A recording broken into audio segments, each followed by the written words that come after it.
What is a variable in programming? Think of a variable as a way to store information as your program is running that you can later refer to in your program. In regular terms, think of it as a label for a box. And then you're organizing things in your house and you're trying to figure out, well, where to put my socks. If I have a box labeled socks, then I can search there for my socks, making things easier to refer to later on. And for this example, the label will be a variable name, and then what's actually inside that box will be a value. So for example, in automation testing, you may have a login screen and want to store a username. So your label will be username, then your value will be the value for that username.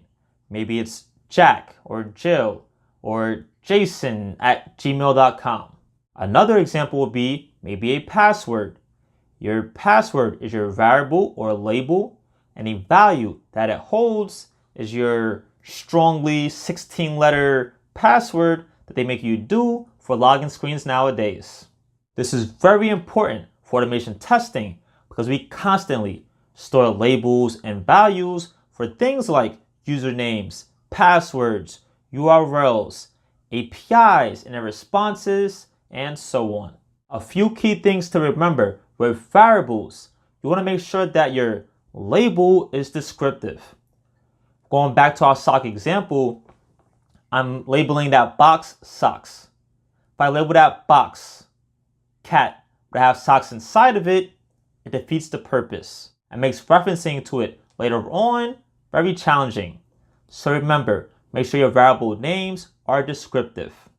Next, remember that your variable values can change. Let's say my username value is cat today, but then I change it later on to be dog. Everywhere where that label or variable name is at, that new value will be used.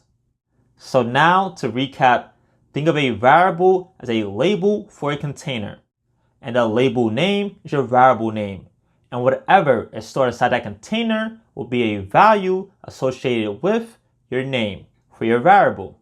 Quick break. If you're enjoying the video so far, please like, share, and subscribe. And if you need help on your software testing and development journey, check out my website, thetestinglead.com. I have books and courses to help you along your way. Now, back to the video. So I hope you enjoyed the video. Next up, YouTube thinks you should watch this video over here or this one over here.